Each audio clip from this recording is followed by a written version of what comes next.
Welcome to Macon Memories. I'm Lynda Wright at Randolph-Macon College.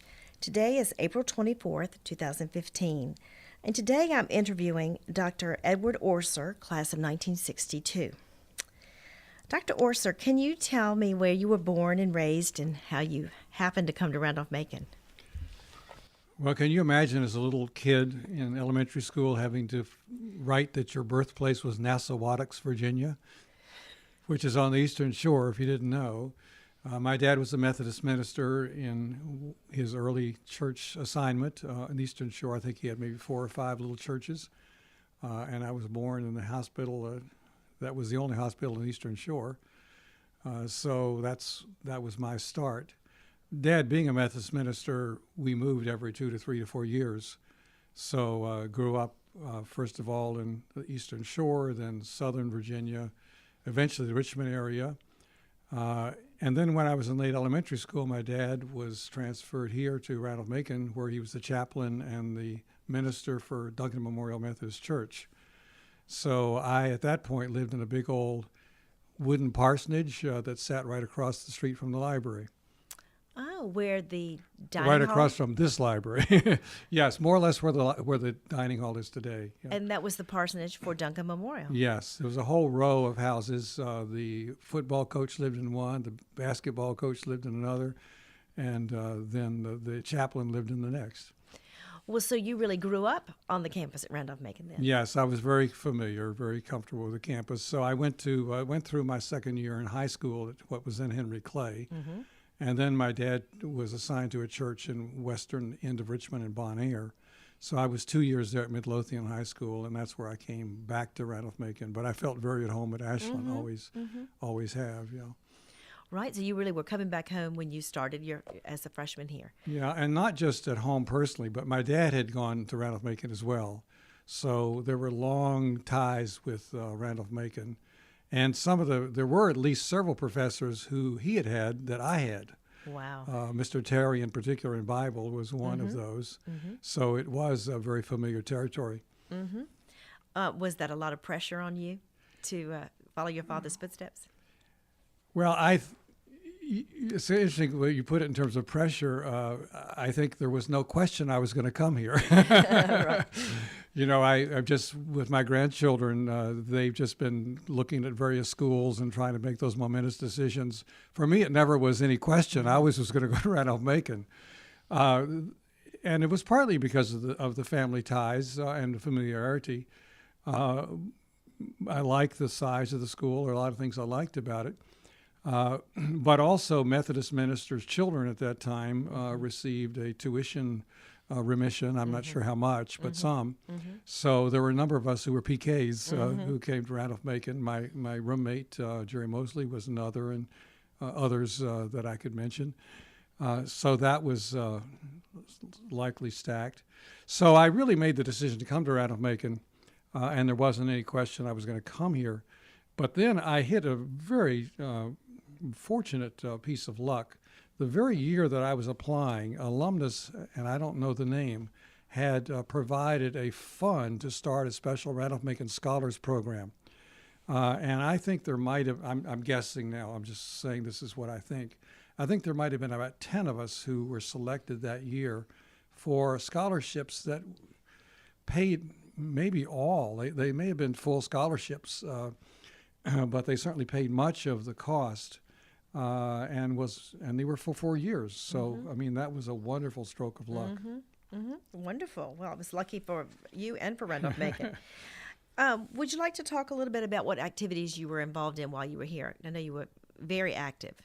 I was involved in a number of things. One of the things I liked about Randolph-Macon was that it was small enough that one could be involved in many things. I sometimes feel sorry for students who are at really big places where they don't have much chance. You know, you can go to the University of Maryland, College Park, and yet there are only 15 players that can play on the basketball team, you know. Whereas at Randolph-Macon, there were many things you could do in athletics as well as in many other aspects of campus life. So I tried football. I tried basketball. I had played them in high school. After 1 or 2 years in those cases, I realized I wasn't quite at that level. But I must say, I was also a very good student. I certainly not brilliant by any means. I mean, but I was a good student. And I think had I not had those ties with the athletic side of the school, I might have been considered kind of a nerd. But being on those teams gave me a real comfortable feeling sort of across campus with various groups of people. And I will say this too. I mean, even though there's a way in which sometimes we think about athletics and team players being sort of anti-intellectual or being jocks in a way, there were a number of very prominent scholar athletes. Some of our very good players also were good academically. My fellow classmate Buddy Allen, for example, went through 4 years playing several sports and excelling at them, as well as excelling academically. So, but in any event, the being able to have that association, even though I wasn't a very good player, it established a nice relationship with that segment of campus. And then I also, because of my interest in academics, I could feel comfortable in that part too. Well, you probably know this, but because we're Division III, we have a large percentage of our students are scholar athletes. And I think, I'm speaking very generally, but the GPA of a lot of our team players is higher than the general population. I think that discipline and a sense of belonging and, like you were mentioning, belonging across groups on campus has been really healthy. I think it's very healthy. I think it is one of those features of a smaller college that can be a benefit, yeah. Well, you were also active in the Student Government Association. Yes, I was, and I was trying to remember how I became involved. I don't remember freshman and sophomore year whether I had any kind of office, but in the junior year I got asked to be the vice presidential candidate for the student government, and I was on the ticket. And I don't know what campus politics are like now, but then there were these kind of coalitions that had to do partly with fraternities and partly with independents and so forth and so on. And so I got asked to be on one of those tickets, and I was elected vice president. And then my senior year, I was the president of student government. And again, I think that, certainly then, and I'm not even making comparisons since I don't know, but a number of the campus leaders in positions like in the student government or with the judicial board or in other campus activities really were people who span kind of the sectors of the campus. They frequently were very good students. Sometimes they were athletes, but they were really rather broadly gauged people, and it was really nice to be a part of those. I know that when I was a freshman and sophomore, I could look up to the group of seniors who were just very impressive, and they all got elected to Phi Beta Kappa and ODK and those kinds of things. Right, so some good role models. That's great. Well, and I saw in the yearbook that you were a member of the Walter Hines Page Club. And, maybe I shouldn't spring this on you, but I was just going to ask you what that Walter Hines Page Club, or do you even remember? I'm embarrassed. It's the library. It's the library. Sure, the library. But I don't know and what I don't you remember did. what the club did. I really don't know. Well, it may have been, okay. I was just wondering because as a librarian and, I had an interest Walter in Hines Page is one of those names you heard around Macon, just like Blackwell, of course, Right. another name. I later learned that Walter Hines Page was a diplomat, and he was, in fact, the American ambassador to Berlin when Hitler came to power. And there's been a recent book written about that whole episode that's really very enlightening, very interesting. Okay, well, thanks. Well, one other thing that I noted is that you were on the staff of the Yellow Jacket Weekly, the newspaper. And one of the reasons I was really anxious to speak with you today was about an editorial that you and a couple of fellow students wrote in the Yellow Jacket, which was published in 1962. Could you talk about what led up to this editorial? The editorial was called Randolph-Macon and the Negro. And as I've done research in the Yellow Jacket Weekly, it seems to me the sort of event that sort of marked the college discussion and really road to change as far as racial integration? Well, and it's an important and probably fairly complicated story, because I think it really requires sort of thinking about the context of the times. That civil rights was really beginning to be and had become a very important issue, certainly in the South. The Greensboro sit-ins that had been in 1960, even though Randolph-Macon is kind of off by itself in Ashland and a little bit separate from some of the events that were going on. Certainly as students, we were beginning to be aware of that ferment. Some of us, and one of the groups I was active in was the Methodist Student Movement. I guess that was the name, Methodist Student Group. And that was we met on Sunday nights, but very often there were very active discussions about current events and social issues. That also put us in touch with the National Methodist Student Movement, where there was a lot of talk about issues of civil rights, so that there certainly was a context in which those issues were being raised, and yet we were kind of isolated. We were we weren't near the urban centers where some of those protests were happening. We were a bit sheltered. I don't know how much we watched TV or heard radio even, but I mean, probably, we still, it was in the air, and we were aware of those things. Issues of race had always been very important in my family.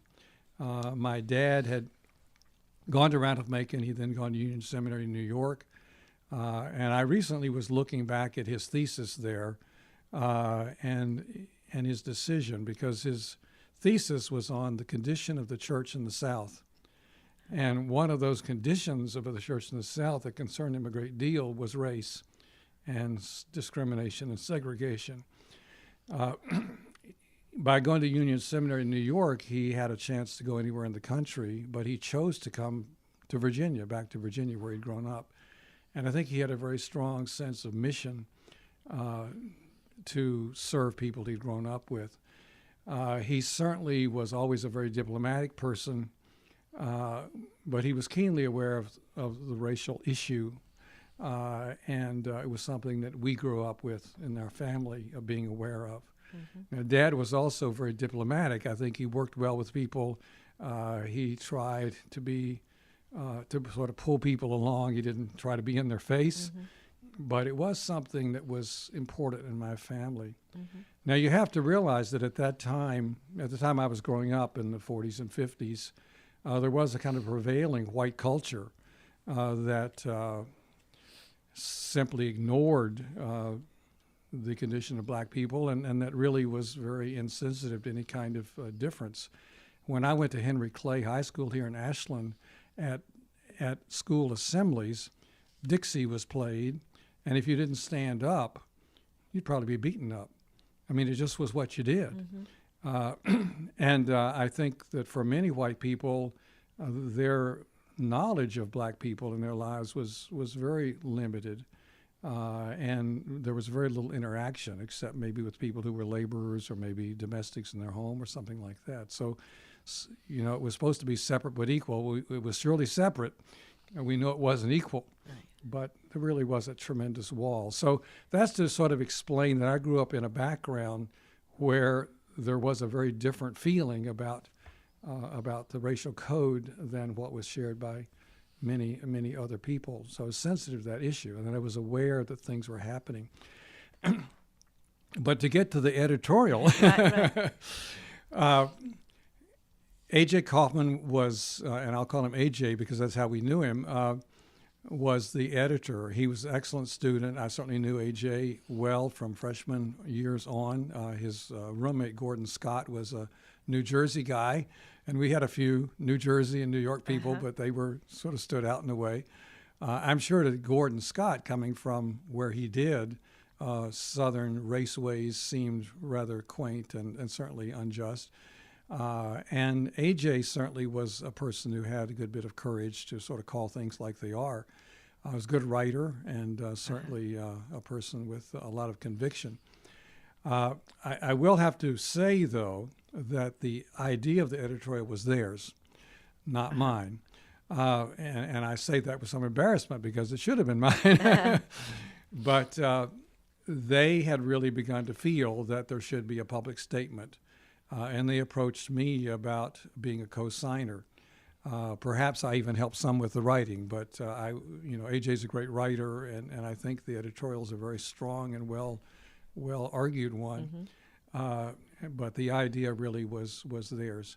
As concerned as I was about race, and certainly about other things, I don't see myself, I never have seen myself as sort of a radical or a person with a great deal of courage in that kind, not a great risk taker.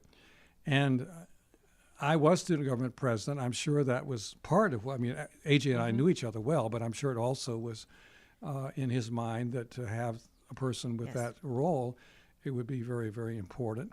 It might carry more weight, but it also might make it harder for people to challenge the having the editorial published.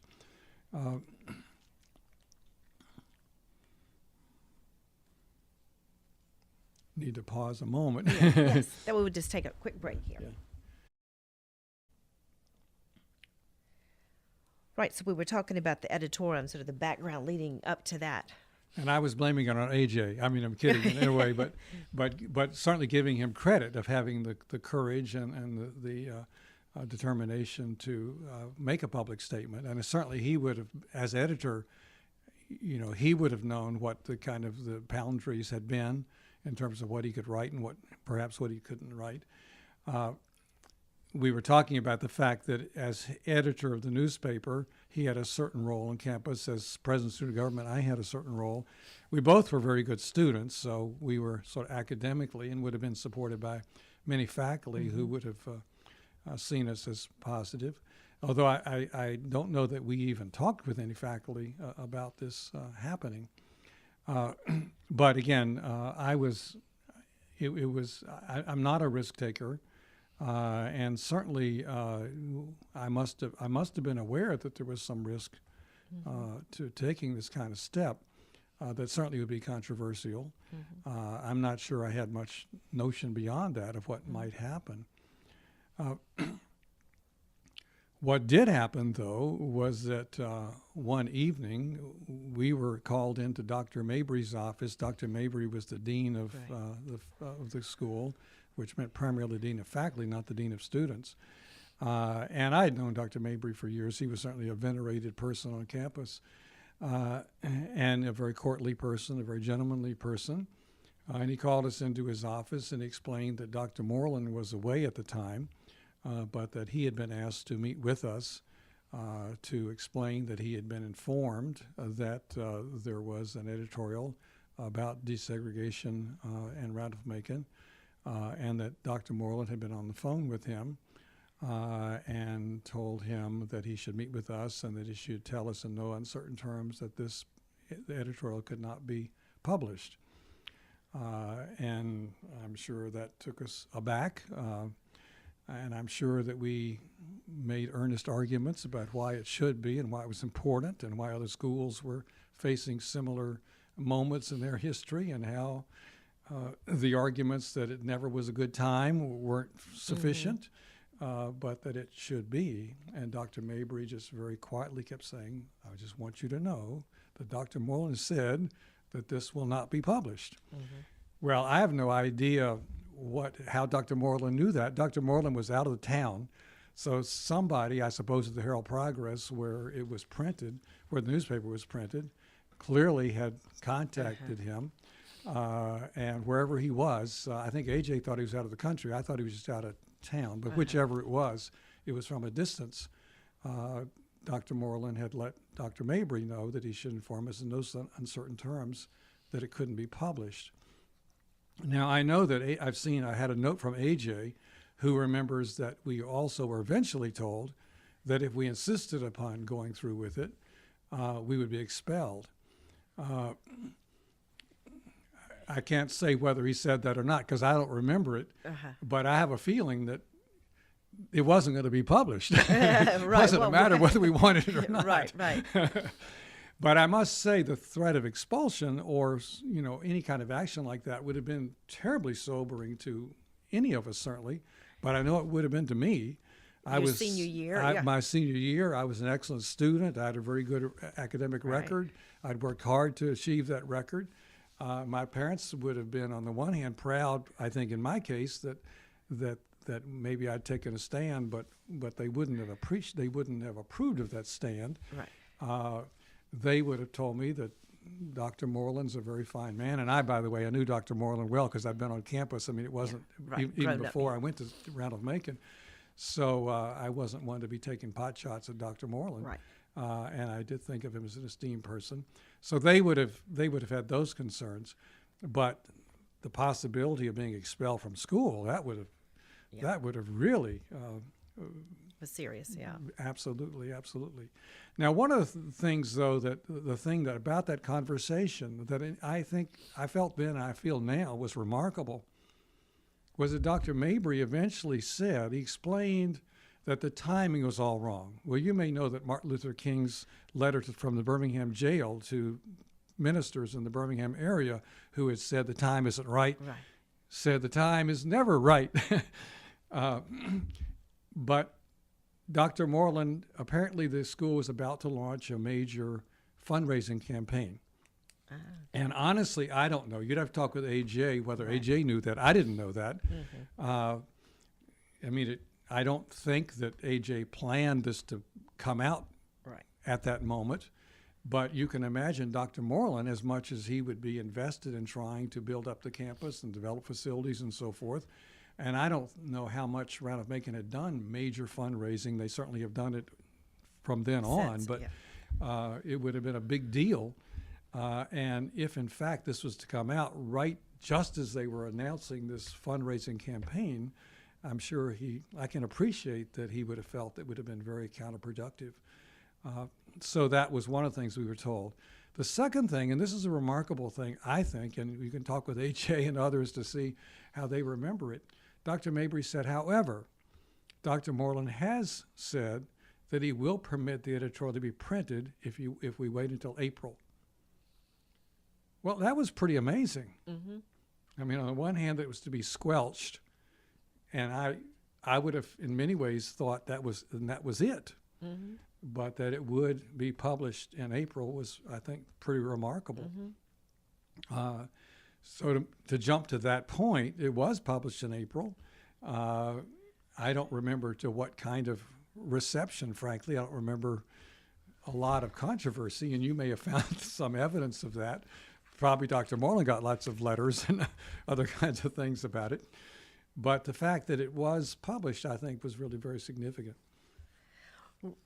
Right. Well, in just going through the Yellow Jacket, and I just came across this. I didn't know that this existed until I was just doing some research and going back and reading to see what students were doing at this time, and I found it. The next issue of the Yellow Jacket had two types of student responses.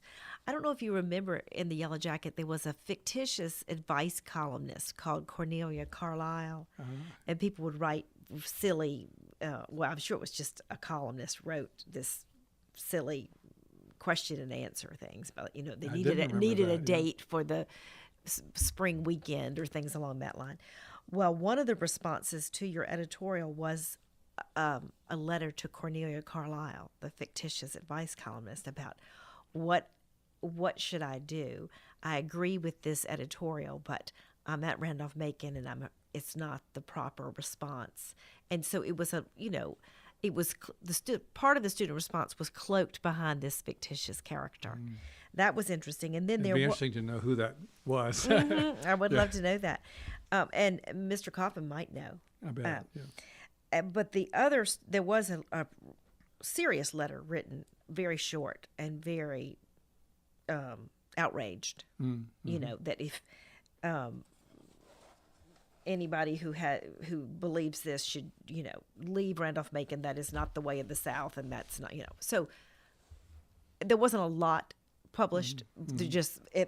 But there was some response. Then and I'm that sure was the last. Then it was that, and then that was the end of the year. So Yeah, right. then the academic year was, because this was Yeah. April, it came out April 27th. So there was a May issue, and then that was it for the year. So that was the So response. not a lot of ripple on campus, at least Right. not in the Yellow Jacket. Not in the Yellow It's funny you mentioned the Yellow Jacket because I've been a faculty member for 40 years, and I sometimes joke with my students when I'm talking with them about documentation. I'm saying if you were put together the history of my school, the best records you would have week to week is the campus newspaper. And that's a good news, and that's bad news, you know, because obviously, and they know that the quality of the campus newspaper is sometimes very fine and sometimes way off base, and but that's the most you have, yeah. Well, I will say, just going back through the student newspapers, I'm just amazed. They're really writing about news, that things that are happening on campus. The papers are, 8 to 10 pages. Our campus newspaper today is really just a single fold. Yeah. And because the way students get news is so different, it's constant, Yes. social media type things. And, So and I hate- must say, even being on campus at that time, I think very few of us saw newspapers. Very few of us even saw weekly news magazines. I know when I was a junior, there was a senior that we really admired, and he was a candidate for the Rhodes, or I think it was the Rhodes actually wow. scholarship. And he didn't get it, but he, I think, got pretty far. And we asked him when he got back, what questions was he asked? And he said one of the questions was, what journal did he subscribe to? And all of a sudden, all of us who were aspiring went out and ordered Time and Newsweek. Right. But I mean, I say that because we didn't even get Time and Newsweek. So, Right. we were really kind of unattached to, in many ways, to what was happening outside.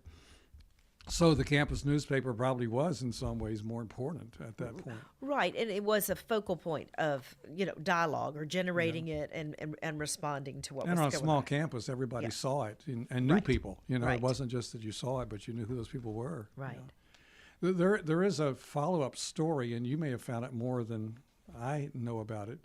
But at the Virginia conference, that I think it was that summer, That summer. Mm-hmm. this matter was brought to the floor of the conference, and not by us, but I think by some probably youngish ministers in the conference who called upon the Board of Trustees to consider this matter. I think that's the way it was put. It wasn't that the conference was pro or con, but that it was brought to the floor. I remember being at that conference because, again, my dad was a minister and he would have gone, and I remember being there when that was discussed. I honestly don't remember what happened. Do you know what happened? Well, I did print out the conference proceedings for that summer, and you're correct. It was a resolution, and it's very short, so I will read it.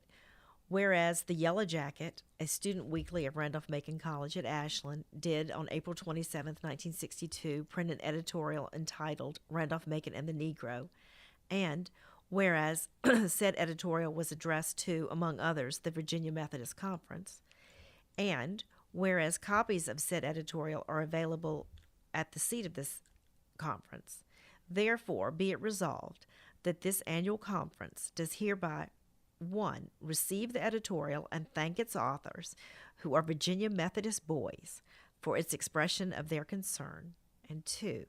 Request the Board of Christian Social Concerns and Board of Education to give the editorial serious study during the coming year.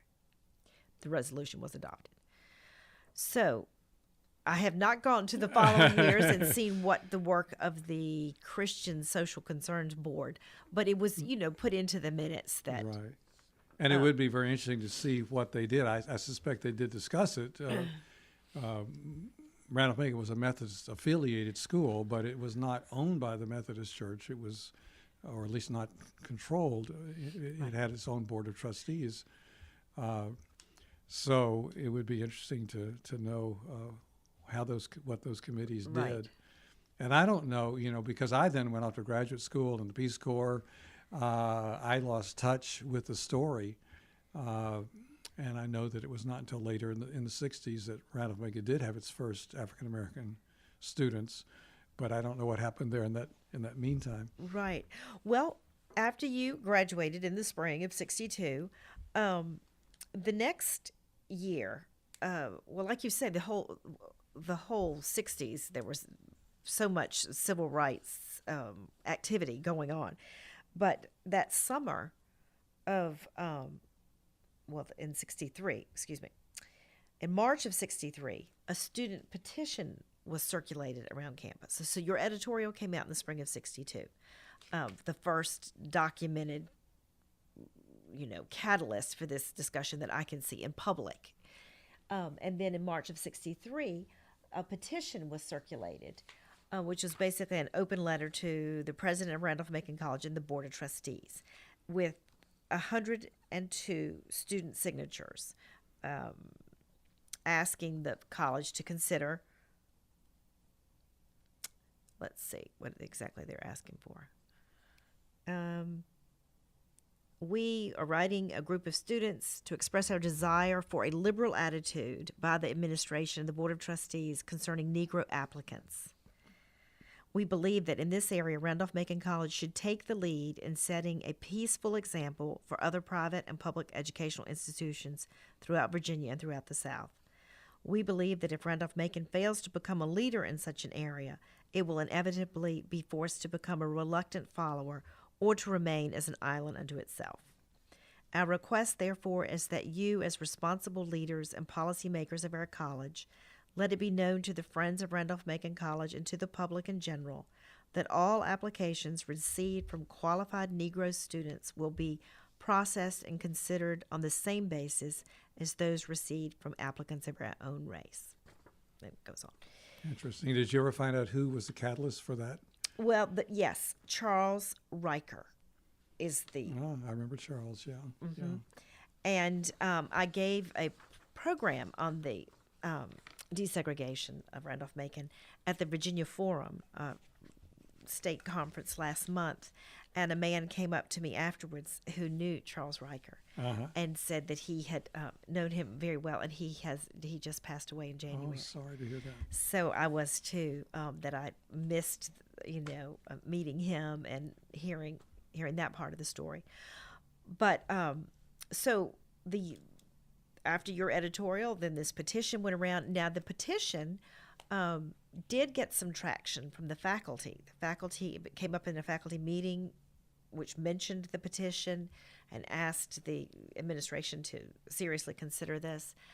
And then, according to the Yellow Jacket newspaper, the Board of Trustees in their May meeting appointed a committee to examine the issue of our admissions policies. Mm-hmm.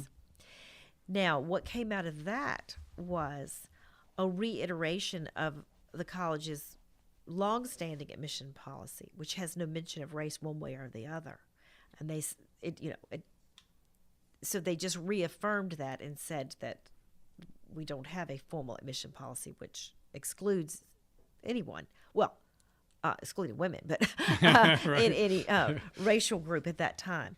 So they just reaffirmed that, and they examined it, reaffirmed with their longstanding. But then about 4 years later, a sentence was added to the official college admissions policy stating, using, the terms race, creed, ethnic origin. But the immediate response from this was sort of status quo, which the Board of Trustees said did not actually exclude anyone, though in practice it did. Well, that's quite interesting. You mentioned faculty, because there were many faculty that we had that we admired greatly. I was a major in philosophy. Dr. Burnell Panel was, and I majored in philosophy because he was in philosophy. I would have majored whatever he was in. George Brown Oliver in history, Mr. Wood in English, to mention, and not to want to leave out others. So people who I think admired us as students, and we certainly admired them as faculty.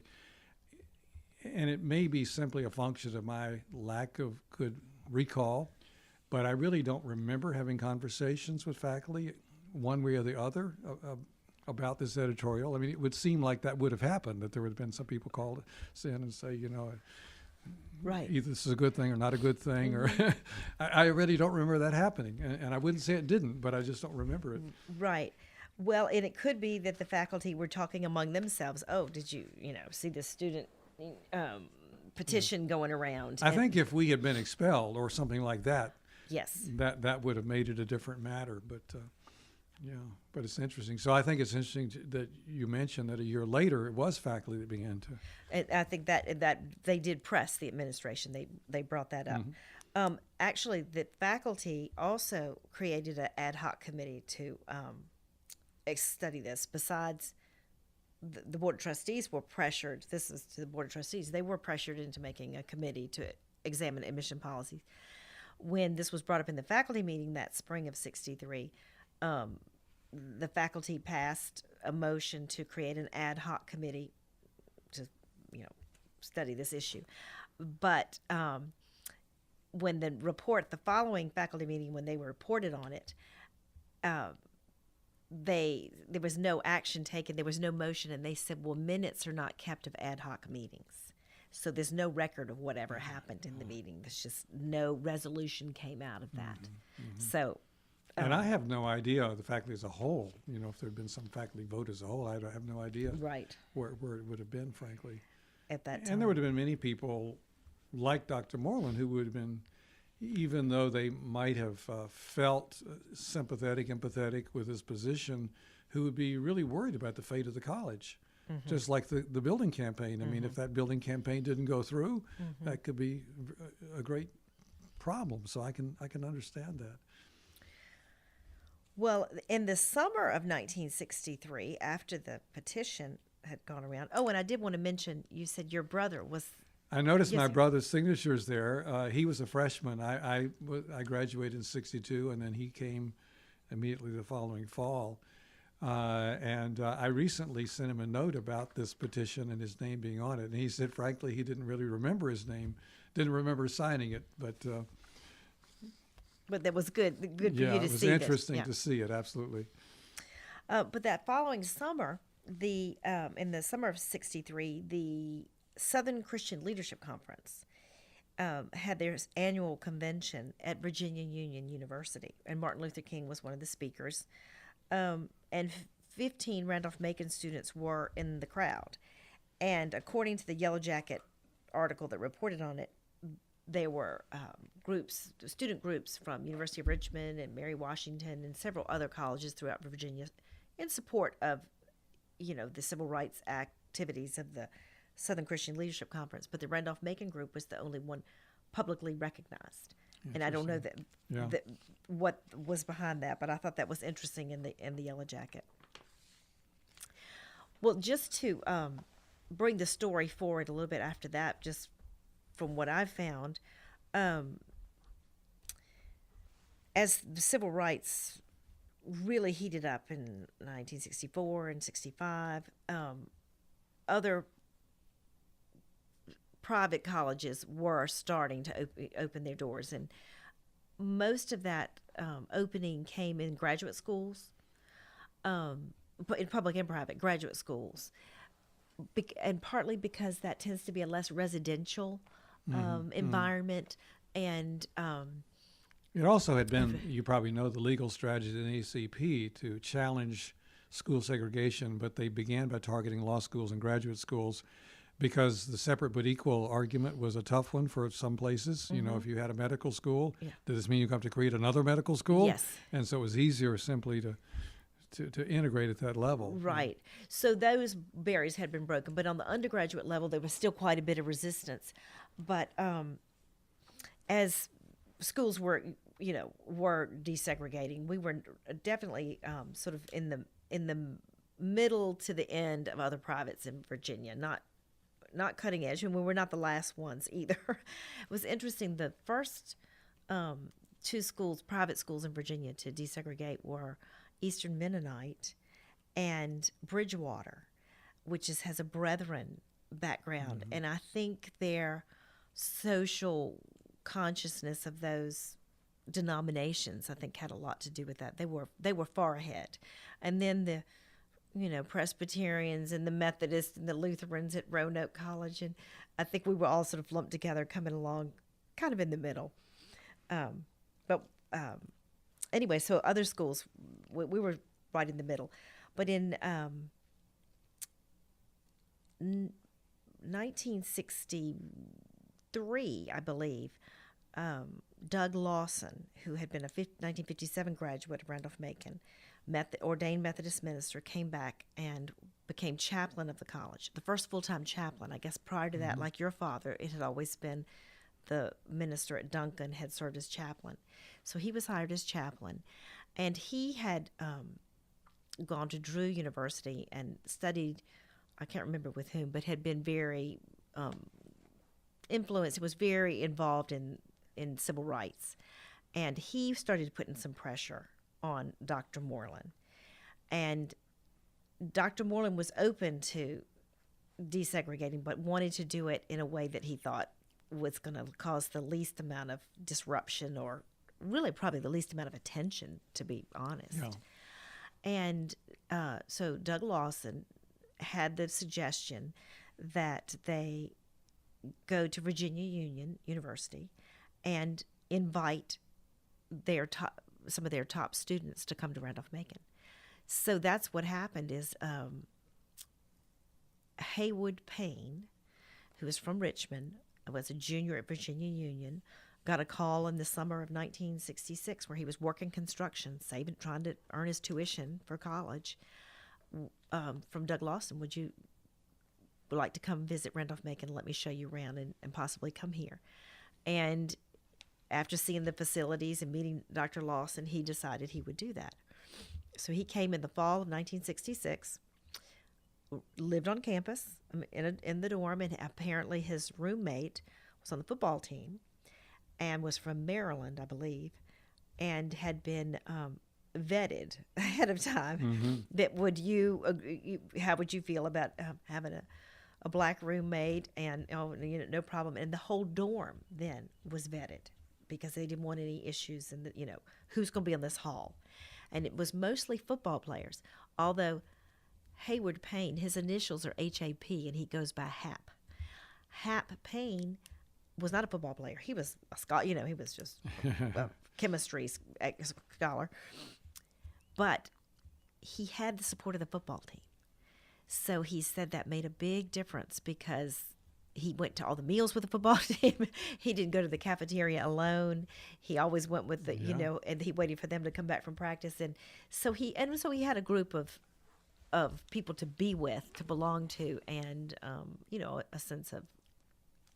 Well, that was very strategic, I think. Yes. And I know that one of the early African-American students was a football player, and I can't remember his name, but he actually did play even in the NFL for a short time. So he Howard was Stevens. Howard Stevens, yes. that's right. And he's I moved to Baltimore by the time he was in school, but I felt that very often it was athletes who kind of helped to break the barrier too. Yes. So Hap Payne came, and he, like I say, he transferred, graduated, and I have done an interview with him. You can listen to on the website. And then he graduated in 1968 after being here 2 years. And then that fall, Dennis Howard from Arlington, Virginia, had come from a integrated high school in Arlington, and he came to play basketball. And he was the first 4-year graduate, African-American graduate, who'd been here for 4 years. He came with 2 other black students, came the same year, but he was the only one who graduated out of that group, I believe. So then more came. I think by then some of the coaches got on there and they used sports as a recruiting tool. The numbers grew very slowly for a long time. And many of the African-American students I've interviewed, they will name every black student who was there each year. Oh, well, my freshman year we had, and they will name and count. And I was just so amazed that, just the identity there that they could. And they were very conscious of breaking a color barrier, and very conscious of the small number. Right. I mentioned to you before we did the recording that I came back to campus 3 years ago now, for the reunion of my class of 62. And when we were asked to share some of our sort of memories, there were a lot of sort of funny memories that people brought up. And I brought up this editorial and the fact that, to me, that had been one of the more important things that happened while we were here. I'm not sure that the whole group would have agreed. I'm not sure they wanted to hear that. But one of the leaders of our alumni of our class stood up and said that he had been impressed at the graduation, which had just happened that same weekend, to see the diversity. Yeah. Well, now it is remarkable. Apparently, the numbers are close to 24% of our current student body identifies with either more than one race or non-white. So a diversity for a private school that's very good. But that's been a long time coming. I think the numbers were quite small for a while. The other thing that I mentioned on that occasion was that I thought one of the other best things Randall Macon ever did was to admit women. And I noted that after that happened, the valedictorians very often were female. Right. Well, and some of the faculty I've interviewed for this project who were here when that happened said that some of the older faculty at the time in 1971 were against it because they felt that, they'll have to redo their classes or, lower their standards or whatever. And what in fact happened is everyone raised the game. The women wanted to make sure they were performing and the men didn't want to be outperformed by the women. So I think everyone's standards came up a little bit at that time. Well, let me just mention, and this is sort of a little bit off subject, but I think it's relevant. My senior year, I met my woman who became my wife Jo. She was the student government president, as it turned out, at Longwood. I don't think that's not why we got together, but it happened that we both had those roles. And Longwood was a state teachers college for women. And at that time, Prince Edward County, Virginia, was the only county that had no public schools because they had closed the schools rather than desegregate. And so student teachers had to actually go away from school in order to do their student teaching. So I think that was kind of one sort of indication of kind of what was happening in the air. You were talking about various schools and when they desegregated. There's also the matter of when Virginia schools changed over to being open to both genders. In the case of Longwood, and I don't know what year that was, but I remember Joe getting a letter from the president to all the alumni announcing this decision that the school would be open to men and promising them that in no way did the school plan to lower its academic standards. By accepting men. Oh, that's good. Well, they could all rest assured after that. Yeah. Well, I would like to hear a little bit about what you did after you left Randolph-Macon. You had a philosophy degree, and you went on to do a lot of interesting things. So I'd like to have the chance for you to Sure, appreciate tell that story. Right. So the question is, what do you do with a philosophy degree, right? As it is really the case with any liberal arts school. So I had certainly not, by the time I was a senior, decided what I was going to do. I think I'd become pretty convinced I wasn't going on in philosophy. I loved Dr. Panel. I really liked sort of what I was called intellectual history, but the more abstract theoretical parts of philosophy didn't appeal to me very much. My dad was a Methodist minister. I admired what he did. I really felt that he had a sort of a mission, and I could see that he had a very powerful, important impact upon people. And I could envision myself in that role, but I wasn't really sure I had the faith necessary to really be in that role. So even to my senior year, I was still, though, thinking I'd probably go to seminary. And Dr. Panel called me into his office about November of that year, and he asked me what I was planning to do, and I sort of went through what I just said. And he said, well, I tell you what, I would really like to nominate you for a Woodrow Wilson Fellowship. And I said, well, that's very, I'm very touched that you would want to nominate me. What would be required? He said, well, it would be for graduate study. And I said, well, what would be the expectation? He said, you would have to promise that you would consider a career in university teaching. And I thought about it, and I thought, I can't lose with that. I can Right, promise right. to consider. Yeah. But it really kind of opened the gate for me because it in some ways fit with those career aspirations, but it didn't have the same kind of, in that case, religious Right. context. And so he did nominate me. That senior year, I also was nominated for a Rhodes Scholarship. I was extremely pleased to make it through the Virginia round of the Rhodes. Didn't make it the next step, and in some ways that may have been okay, but it was a very good experience and quite an honor. I then was interviewed for the Woodrow Wilson. I think because I'd already had the previous interview, I felt more comfortable in some ways in that interview, and lo and behold, I got it. So I went off to graduate school with that promise that I at least would consider it. In the meantime, I had met Joe in my senior year, and we became really very serious and began to talk about marriage. And she had had a representative from the brand new Peace Corps come to her campus and talk about Peace Corps, and she got really excited about that. I had really been kind of interested too in some kind of service abroad, perhaps through the church or perhaps through some other way. So when she talked about the Peace Corps and we began to learn more about it, that resonated. So after 1 year in graduate school and 1 year for her for teaching, we did enter the Peace Corps in '63. We were in the second group of Peace Corps volunteers who went to Ethiopia. And of course, for most Americans, where is Ethiopia? Where is Afghanistan? Right. But the fact of the matter was, it was a very interesting place to be, a very interesting country. And we were teachers. There were some in our group who were nurses and other things, but we were teachers.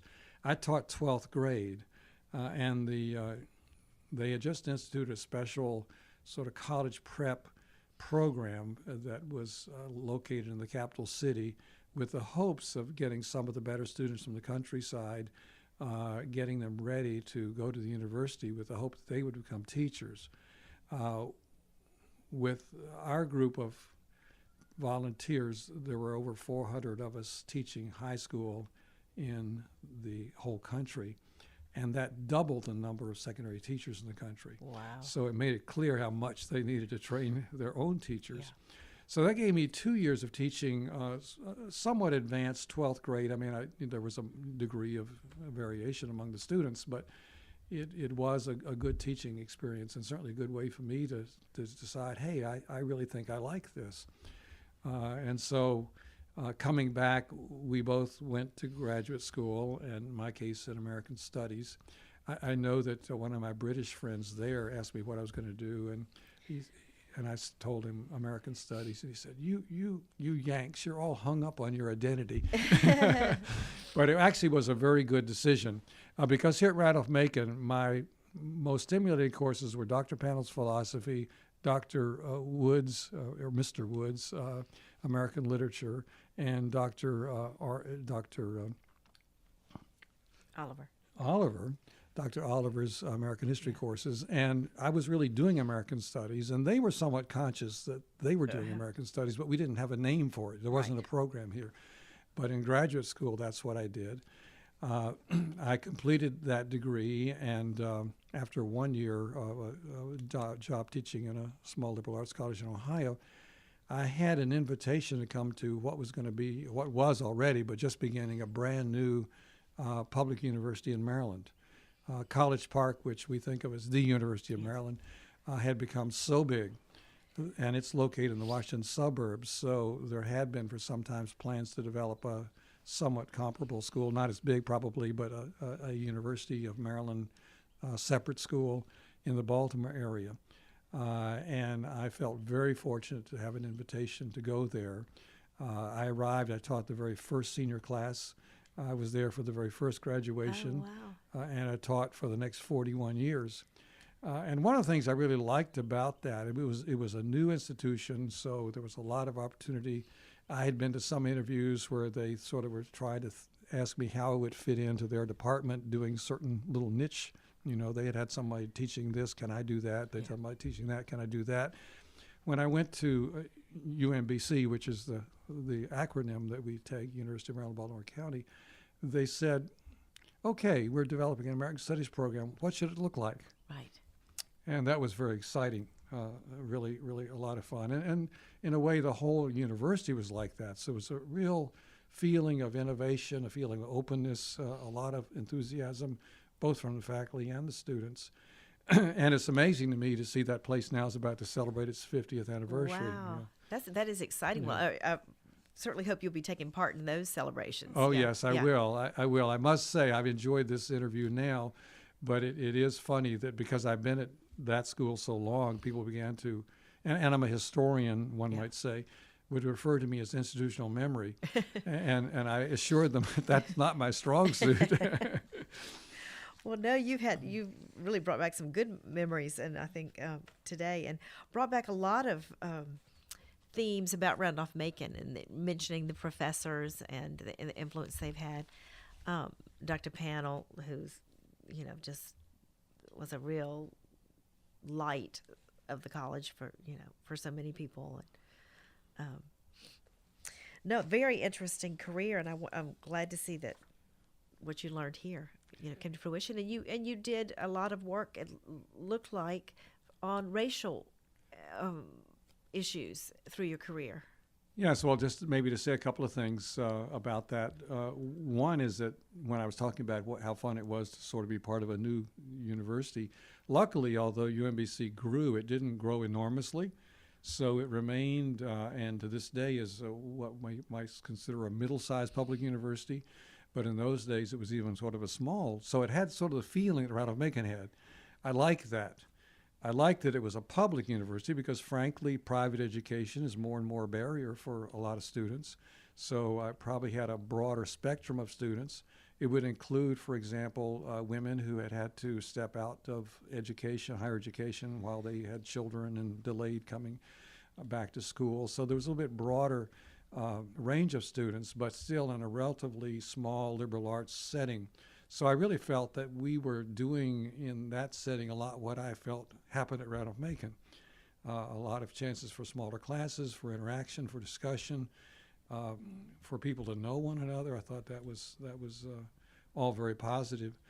I also, because Baltimore is such an interesting place, and I'm essentially a social and cultural historian, it provided a wonderful laboratory for me to do a lot of study, to learn about the Baltimore area, and to kind of use it almost like my lab. Yeah. And I did it with my own research, but I also did it often with my students. So we would do projects where we would learn about certain aspects of Baltimore history and Baltimore culture, including social issues, including race, which has always continued to be an important part of my background.